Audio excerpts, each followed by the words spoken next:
বিনিয়োগকারী বন্ধুরা, আসসালামু আলাইকুম। আশা করি আপনারা ভালো আছেন।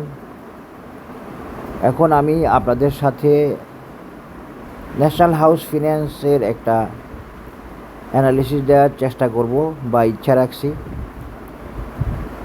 যদিও এই শেয়ারটা একটা জায়গায় সমস্যা আছে বা একটা জায়গা আমাকে এখনও ওকে বলতেছে না, এবং যেই পজিশনে থাকলে আমি অ্যানালিসিস দিই না সাধারণত, সেরকম একটা পজিশনে আছে। এখন একটা বিষয় বলে রাখি, এরকম পজিশন থেকে খুব কম শেয়ার মুভ করে। কিছু শেয়ার অ্যাবনর্মালি মারাত্মক বুলিশ হয়ে তাদের প্ল্যান থেকে তারা আগ পিছ চিন্তা না করেও উঠায় আনতে চায়। সেরকম কিছু শেয়ার এ ধরনের পজিশন থেকে উঠে আসছে বা আসতেছে আমি দেখতে পাচ্ছি। যেমন মীর আক্তার, তারপরে বিডি থাই ফুড, এরকম কয়েকটা শেয়ার আছে যারা অ্যাবনর্মালি উঠে আনার চেষ্টা করতেছে, বা আগে একবার উঠে আনি পরে গোছাবো, এরকম একটা ব্যাপার। একটা হচ্ছে গুছিয়ে সুন্দর করে উঠে আসা সময় নিয়ে, আর একটা হচ্ছে অ্যাবনর্মালি আমার স্মার্ট মানি ঢুকছে বা মার্কেট মেকার চাইতেছে যে আমি এত দেরি করব না, আমি উঠে আনবো, সেরকম ব্যাপার আর কি। তো সেরকম ব্যাপারে কিছু শেয়ার উঠে আসছে বাজারের বুলিশনেসের সাথে, বাজারের পজিটিভিটির সাথে। সেরকম একটা শেয়ার হচ্ছে মীর আক্তার, আরেকটা হচ্ছে BD Thai food. BD Thai food আমি 23 টাকার বেশি যেতে পারবে আমি ভাবি নাই বা আশা করি না, কিন্তু সে সর্বোচ্চ রেজিস্ট্যান্স ব্রেক করে ফেলছে ফিবোনাসি যে 1.618, সে 25 টাকা পর্যন্ত গেছে। তো 25 টাকা গেলেও সে আসলে কিছুটা চাপে পড়ে গেছে বা প্রবলেম তৈরি করছে বা এক্সহাস্টেড হয়ে আসছে। বেশি কিছু হয়তো আর করতে পারবে না, দেখা যাক। এরকম দুই একটা শেয়ারে হয়ে যেতে পারে। সেরকম হচ্ছে national house finance. National house ফিন্যান্সও যদি এই লেভেল থেকে বুলিশলি টেনে নিয়ে আসে বা টেনে নিয়ে আসতে পারে বলেই, সম্ভাবনা আছে বলেই আমি অ্যানালিসিসটা দিচ্ছি, আদারওয়াইজ আমি এই অ্যানালিসিসটা এখন দিতাম না। এছাড়াও তার বেশ কিছু জায়গায় ভালো দিক আছে, সে উঠে আসবে বলতেছে, এবং আমি কালকে আপনাদের সাথে ফিনান্সিয়াল সেক্টরের অ্যানালিসিস দিছি, সেখানেও পজিটিভিটি পাইছি। তবে আপনারা ফিনান্সিয়াল সেক্টরের অ্যানালিসিসটা দেখে নেবেন, সেখানে আপনারা পাবেন যে আমি একটা রেজিস্ট্যান্স দেখাইছি, সে রেজিস্ট্যান্স বা তার চেয়ে একটু বেশি, ওই পয়েন্টটা পর্যন্ত আপনারা খেয়াল রাখবেন আশা করি। আসলে এখন ন্যাশনাল হাউস ফিন্যান্স যাদের হাতে আছে এবং যারা নিতে চাইতেছেন তাদের জন্য অ্যানালিসিস। আমার অ্যানালিসিস কাউকে প্ররোচনা বা প্রলুব্ধ করার জন্য না, সম্পূর্ণ অ্যানালিসিস, টেকনিক্যাল অ্যানালিসিস বেসড একটা গাইডলাইন, সাপোর্ট, সাজেশন, যাতে করে বিনিয়োগকারীরা বিনিয়োগ সিদ্ধান্ত নিতে পারে। আমার অ্যানালিসিস আপনারা আপনাদের ফ্রেন্ড সার্কেলের সাথে শেয়ার করবেন এবং সাজেস্ট করবেন আশা করি, যাতে সাবস্ক্রাইব করে এবং আমি উৎসাহিত হই। আপনারা যদি সাবস্ক্রাইব না করেন, আপনারা যদি আমাকে উৎসাহিত না করেন, তাহলে তো আমি হয়তো এই অ্যানালিসিস দেওয়া থেকে সরে আসবো। কারণ আমি একজন ব্যাংকার, আমার এটা প্রফেশন না, এটা আমার কোনো হবি বা শখ, এরকমই ব্যাপারটা। আমার একটা গ্রুপ আছে, সেখানেও আমি অনেক আগে থেকে মেনটেন করি, অ্যানালিসিস দিই। তো আপনারা আশা করি সাবস্ক্রাইব করবেন এবং শেয়ার করবেন। আমার আমার পজিশনটা আমি একটু বলি। আমি একজন অ্যাসিস্ট্যান্ট ভাইস প্রেসিডেন্ট এবং ম্যানেজার অপারেশন। আমার পড়াশোনা হচ্ছে ইকোনমিক্সে, অনার্স মাস্টার্স। আমি একজন সিডিসিএস সার্টিফাইড ডকুমেন্টারি ক্রেডিট স্পেশালিস্ট বা ইন্টারন্যাশনাল ট্রেড স্পেশালিস্ট। তারপরে ডিপ্লোমা করা আছে 2টা, MBA, এই আর কি। বিসিএসও কোয়ালিফাই করছি, বিসিএস 27টাতে জয়েন করা হয় নাই। আমি আসলে যখন আমার গ্রুপে অনেক অ্যানালিসিস বাজার ডাউনে ওকে হয়, তখন আমি ভাবলাম আমার কলিগদের পরামর্শ, 2-1 কলিগের পরামর্শে উৎসাহে আমি ইউটিউবে আসছি। তো আমার অ্যানালিসিস ভালো লাগলে আপনারা অবশ্যই শেয়ার করবেন। আর টেকনিক্যাল অ্যানালিসিস কী এবং কেন, এগুলো একটু বোঝার চেষ্টা করবেন। টেকনিক্যাল অ্যানালিসিস কোনো সার্টিনিটি না, টেকনিক্যাল অ্যানালিসিস কোনো কনফার্মেশন না। তবে যারা অ্যানালিসিস দিতে জানে তাদেরগুলো ওকে হবে ইনশাল্লাহ। আমি স্ক্রিন দেখাই অ্যানালিসিস দিই না, আমি 2 টাকা 3 টাকা বাড়ার অ্যানালিসিস দিই না, আমি একটা প্র্যাকটিক্যাল ফান্ডামেন্টাল অ্যানালিসিস দেওয়ার চেষ্টা করি। আমার অ্যানালিসিস ফলো করতে হলে আপনাকে 3 4 5 মাস অপেক্ষা করতে হবে টার্গেটে যাওয়ার জন্য, এবং সেই বিনিয়োগকারীরাই ভালো করে যারা শেয়ার নিয়ে অপেক্ষা করে, টার্গেটে যাওয়ার জন্য অপেক্ষা করে। টার্গেটে যাবে তারপরে সেল হবে, এটা হচ্ছে নিয়ম। আপনি একটা সেল করি আরেকটা নিচ্ছেন, ওইটাতে আপনার প্রফিট পাবেন, আপনার কোনো কনফার্মেশন আছে? আশা করি বুঝতে পেরেছেন। যাই হোক, এখন আসেন ন্যাশনাল হাউস ফিন্যান্সের অ্যানালিসিস চলে আসি। ন্যাশনাল হাউস ফিন্যান্স কিন্তু একটা জায়গায় ভালো, এখনও সমস্যা আছে। সেই সমস্যা, এই ধরনের সমস্যা থাকা অবস্থায় আমি নর্মালি অ্যানালিসিস দিই না, এখন দিচ্ছি কারণ তার অন্যান্য চার্ট ভালো, এবং আমি ফিনান্সিয়াল সেক্টরের একটা মুভমেন্টের আশা করতেছি, দেখতে পাচ্ছি, এই কারণে দিচ্ছি। হয়তোবা সেও ওরকম মীর আক্তার বা বিডি থাই ফুডের মতো অ্যাবনর্মাল পজিশন থেকে উঠে আসতে পারে, সম্ভাবনা আছে, উঠে আসে এরকম, সেই কারণেই দেয়া। আশা করি উঠে আসার সম্ভাবনা থাকবে। এখন আসেন অ্যানালিসিসে চলে যাই আমরা। Technical analysis of national house finance, এইটা আসলে একটা লো পেইডের মতো শেয়ার। এটা এটা এটা আমি আপনাদেরকে বলতেও পারবো সামনে যে উঠে আসা কনফার্ম করতেছে, বা যে জায়গায় সমস্যা ছিল সেটা ওভারকাম করার জন্য মুভমেন্টটা ওকে আছে, সেটা আমি হয়তো বলতে পারবো সামনে। আপনারা আমাকে মনে করে হয়তো নক করিয়েন যদি পারেন। এখন আমি বর্তমান পজিশন থেকে দিচ্ছি, ওইভাবে যদি বাজার উঠায় আনতে পারে, উঠায় আনতেছে কিছু কিছু শেয়ারকে, এটাই হচ্ছে কথা। দেখেন ন্যাশনাল হাউস ফিন্যান্স এখন বাই সিগনালে আসে, বুলিশ হওয়ার পথে ক্লাউড ক্রস করে ফেললে বুলিশ, ফিউচার ক্লাউডও ম্যানেজ হয়ে গেছে, ফিউচার ক্লাউডে গ্রিন দেখাচ্ছে, যদিও ফিউচার ক্লাউডের গ্রিনটা একটু ভালো মানের গ্রিন না, ডাউন সাইডে আসে। এরপরে MACD by signal, bullish, up trend, zero line, cross over, সব ঠিক আছে ন্যাশনাল হাউস ফিন্যান্সের বর্তমান অবস্থা ডে চার্টে। হ্যাঁ, টানকেনসেন কোজেনসেন স্কুইজ আছে, তবে এই বাই সিগন্যাল দিয়ে বেশি দূর আগাবে না, হয়তো এতটুকু আগাবে, তবে আলটিমেটলি থ্রো সাম কারেকশান, থ্রো অ্যাকুমুলেশন, ডিস্ট্রিবিউশন, শেয়ারটা যাওয়ার চেষ্টা করবে। তো আমি তো এই ধরনের কোনো অ্যানালিসিস দিই না, 2-3 টাকার অ্যানালিসিস। আমি মূলত বেসিক ফান্ডামেন্টাল প্রিন্সিপাল থেকে, টেকনিক্যাল বিশ্লেষণ থেকে আমি অ্যানালিসিস দিই, যেটা একটা টার্গেটকে শেয়ার করে এবং ওই টার্গেটটা টার্গেট ওরিয়েন্টেড হয়।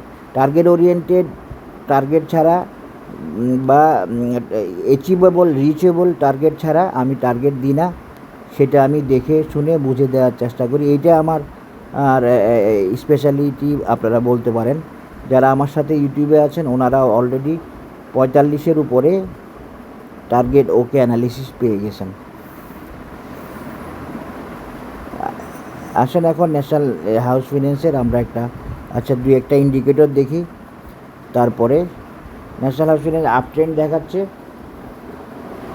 তা আপ ট্রেন্ডটা খুব ভালো আপ ট্রেন্ড না, এমনি আপ ট্রেন্ড আছে অ্যাজ পার অরুণ। এবং অসামটা একটু দেখি, মোমেন্টাম রিলেটেড অসিলেটর অসামে ভালো অবস্থায় আছে, যদিও একটা শসার করতে পারে। হ্যাঁ, শসার করতেছে মনে হয়, ভালো একটা সিগন্যাল দিচ্ছে। নেক্সট ডে থেকে অসাম যদি কমে না আসে তাহলে ওকে।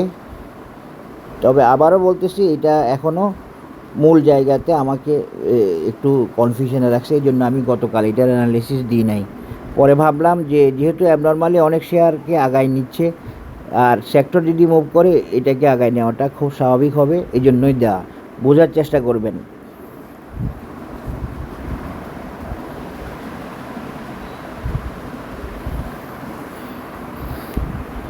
এখন আসেন আমি ন্যাশনাল হাউস ফিন্যান্সের ইচিমুকুটা উঠাই দিয়ে আমি একটা আপনাদেরকে পজিশন দেখে, প্রাইস অ্যাকশন দেখে, প্যাটার্ন দেখে একটা চার্ট বা একটা সাপোর্ট রেজিস্ট্যান্স শেয়ার করার চেষ্টা করব, যেটা ফলো করা যাবে বা ফলো করার মতো হবে, বা যেখানে শেয়ারটা যাওয়ার চেষ্টা করবে।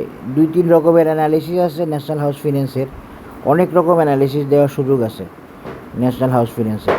আমি একটু দেখাচ্ছি আপনাদেরকে। তো আমি অনেক রকমের তো যাব না, আমি একটা দিয়ে দেওয়ার চেষ্টা করব, এবং যেটা হবে আশা করি আপনাদের জন্য ইফেক্টিভ এবং যেটা অ্যাচিভেবল, হ্যাঁ, যেটাতে সে যাওয়ার চেষ্টা করবে, সেরকম একটা অ্যানালিসিস দিব। আর বাড়তি অ্যানালিসিস, বাড়তি টার্গেট এগুলো দেখাবো না।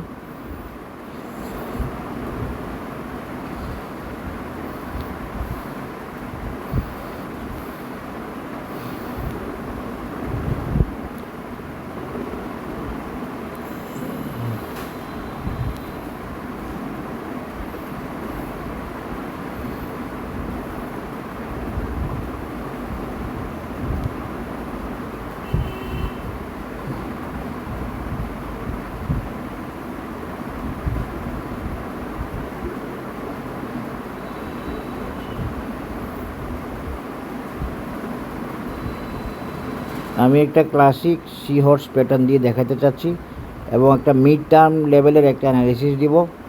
বাকি রেজিস্ট্যান্সগুলো আমি দেখাই দিব, কারণ ন্যাশনাল হাউস ফিন্যান্স পাওয়ার আছে, বা এই যখন মুভ করে তখন অনেক ভালো করে।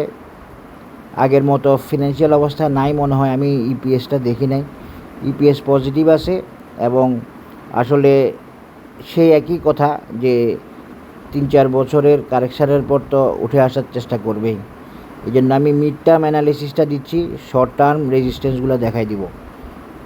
আশা করি বুঝতে পেরেছেন। এটা একটা ক্লাসিক সি হর্স প্যাটার্ন দিয়ে দেখালাম। এখানের বি পয়েন্টে একটা টার্গেট ন্যাশনাল হাউস ফিন্যান্সের, যেটা 40 টাকা। হ্যাঁ, এটা হবে 40 টাকা। এর আগে ন্যাশনাল হাউস ফিন্যান্সের প্রাইস পয়েন্ট অনুযায়ী কিছু রেজিস্ট্যান্স থাকবে, 24 থেকে 30-এ একটা রেজিস্ট্যান্স থাকবে। যেহেতু মিড টার্ম, শর্ট টার্মের রেজিস্ট্যান্সগুলো এইভাবে দেখাই দিলাম। এরপরে আমার এই মেজারমেন্ট থেকে ন্যাশনাল হাউস ফিন্যান্সের আর একটা টার্গেট হচ্ছে মিড টার্ম অ্যানালিসিসে 58 টাকা বা 59 টাকা লেভেল। এইটাই হলো ন্যাশনাল হাউস ফিন্যান্সের রেজিস্ট্যান্স বা target level for the period of mid term. আপনারা বলতে পারেন মিড টার্ম কেন দিলাম, শর্ট টার্ম কেন দিলাম না? এখানে ব্যাপারটা হলো যে শর্ট টার্মের রেজিস্ট্যান্সগুলো আমি কাভার করাই দিচ্ছি, এই কারণেই মিড টার্ম দিচ্ছি। এবং এটা মিড টার্ম টার্গেটে যাওয়ার মতো শেয়ার যেতে পারে, চাইলে অন্তত 40 চলে যেতে পারে একটা রেজিস্ট্যান্সে, টার্গেটে, সেজন্যই দেয়া। এবং 3 থেকে 4 বছর পরে হয়তো মুভমেন্টে যাবে, সুতরাং বুঝে নেন। এই জন্য আমি এগুলো দিলাম। এখানে এই ফাঁকে আরেকটা রেজিস্ট্যান্স আছে এখানে, এটা হলো 50 টাকা। এই দুইটা রেজিস্ট্যান্স কিন্তু আমার এই দুই প্যাটার্নের বাইরের রেজিস্ট্যান্স। এই দুইটা, একটা হলো 30 টাকা আর একটা হলো 50 টাকা। এই দুইটা হলো প্যাটার্নের রেজিস্ট্যান্সের বাইরে।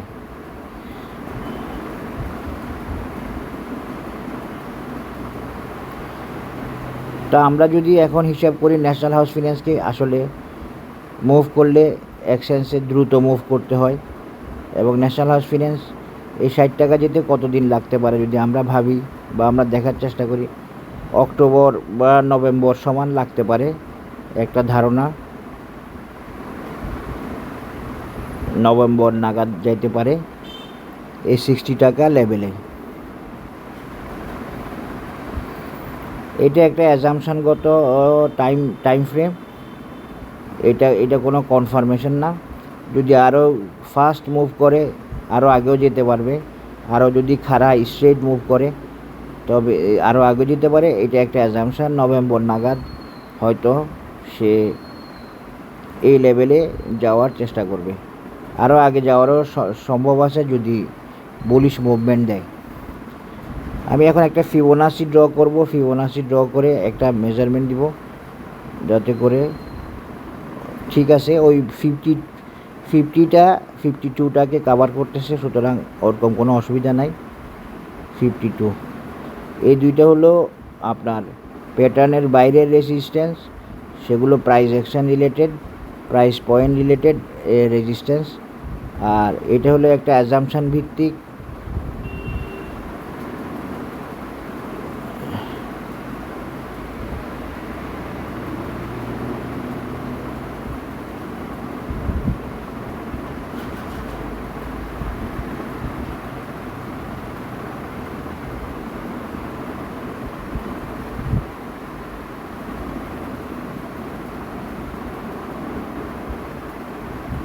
অক্টোবর নাগাদও হতে পারে। আসলে তো এগুলা কনফার্ম না, একটা ধারণা দেওয়ার জন্যই দিলাম বেসিক্যালি। এখানে সেপ্টেম্বর, হ্যাঁ সেপ্টেম্বরের শেষ নাগাদ অক্টোবরের শুরু নাগাদও যেতে পারে, এগুলো কনফার্ম বলা যাবে না, একটা অ্যাজাম্পশন ভিত্তিক ধারণা।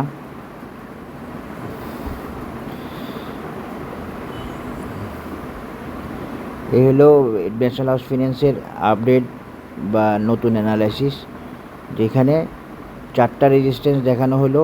একটা হচ্ছে এইটা 30, আর একটা হচ্ছে 40, তারপর হলো 50, তারপরে হলো 59 বা 60।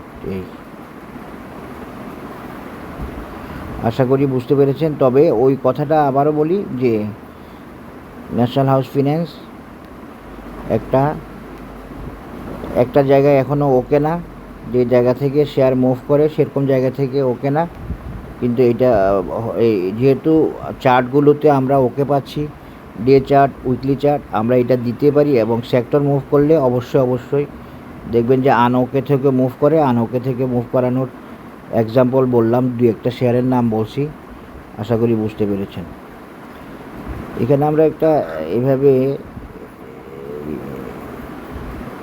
সিমেট্রিক ট্রায়াঙ্গেল দেখালে আমরা এখানে একটা টার্গেট পাই, যে টার্গেটটা হয়তো এই লেভেলের হবে,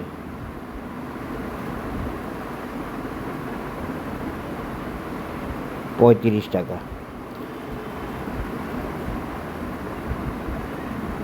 এটা একটা ভালো টার্গেট বা ভালো রেজিস্ট্যান্স হিসেবে ধরতে পারেন। Price action pattern based target. Price action pattern খুব ভালো। প্রাইস অ্যাকশন প্যাটার্ন বেশিরভাগের পারফরমেন্স রেট প্রায় 80% লেভেলে বা 70%-এর উপরে সবগুলারই প্রায়। এখানে একটা ট্রায়াঙ্গলও দেখালাম। সব মিলিয়ে ন্যাশনাল হাউস ফিন্যান্সের অ্যানালিসিসটা আমি আপনাদের সাথে এভাবে শেয়ার করলাম। এখানে এই যে ট্রায়াঙ্গেলের একটা টার্গেট আছে 35, হ্যাঁ, এই মাঝখানের ট্রায়াঙ্গেল, এটা আপনারা একটু খেয়াল রাখবেন, এটাও ইম্পর্টেন্ট আছে। এটাতেও থাকতে পারে কিছুদিন সে, অন্তত ফার্স্ট টার্গেটটা এটা পার হলে, 30 পার হলে 35 যাওয়ার চেষ্টাটা তার থাকবে। এরপরে 35-এর পরে তার রেজিস্ট্যান্স হচ্ছে 40 এবং 50 এবং 59-60। এটা হলো pattern base technical analysis of national house finance. এখন আমি একটু দেখব অন্যভাবে দেওয়ার কোনো সুযোগ আছে কি না। এই ন্যাশনাল হাউস ফিন্যান্সের অ্যানালিসিস যত বেশি প্যাটার্ন দিয়ে দেখানো যাবে তত বেশি এক ধরনের কনফার্মেশন হয় আর কি।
আমি একটা রাউন্ড নাম্বার দিয়েও দেখাতে চাইতেছি, এই জন্য এটা ড্র করতেছি।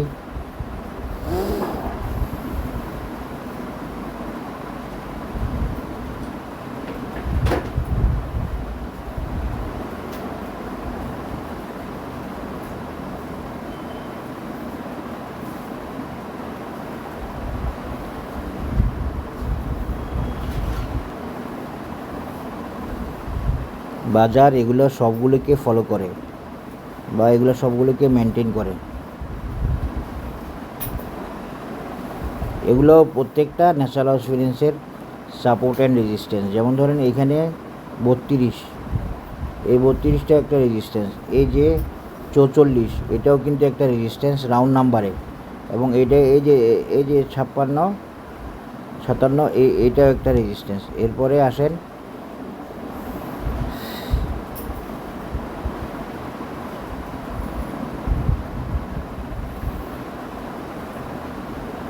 সেভেন্টি, এটাও একটা রেজিস্ট্যান্স। এরপরে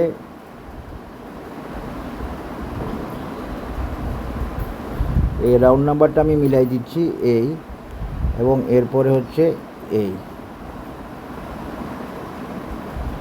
98, এগুলো প্রত্যেকটাই ন্যাশনাল হাউস ফিন্যান্সের resistance for the period of long term and short term. এখানে সব টার্ম আছে, প্রতিটাই সাপোর্ট এবং resistance, round number, support and resistance, প্রতিটাই রেজিস্ট্যান্স, প্রতিটাই সাপোর্ট, নামতে গেলে সাপোর্ট, উঠতে গেলে রেজিস্ট্যান্স।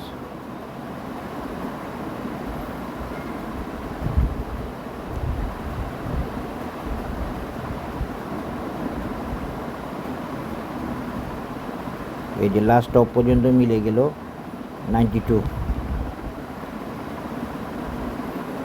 এই যে 92, এটা হলো round number, support and resistance কিসের? ন্যাশনাল হাউস ফিন্যান্সের। এখানে এইটা রেজিস্ট্যান্স 32, এইটা রেজিস্ট্যান্স 44, এইটা রেজিস্ট্যান্স 57 বা 58, এইটা রেজিস্ট্যান্স 69,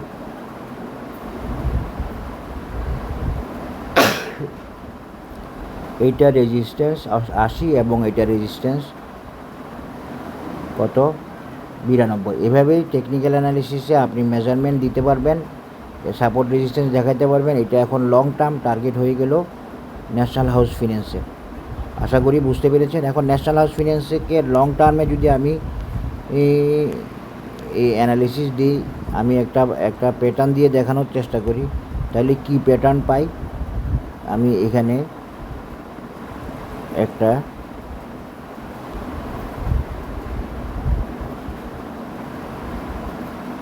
সিফনি লেভেলের একটা অ্যানালিসিস প্যাটার্ন পাই, যেটাকে সিফনি বলে। এটা লং টার্ম অ্যানালিসিস, যেখানে লাস্ট টপটাকে টাচ করছে, যেটা 92 লেভেল বা 93 লেভেল। এটা সিফনি দিয়েও দেখানো গেল এবং রাউন্ড নাম্বার দিয়েও দেখানো গেল। আশা করি বুঝতে পেরেছেন technical analysis of national house finance. সবাই ভালো থাকবেন, ধন্যবাদ। ভিডিওটা একটু বড় হয়ে গেল। আসসালামু আলাইকুম।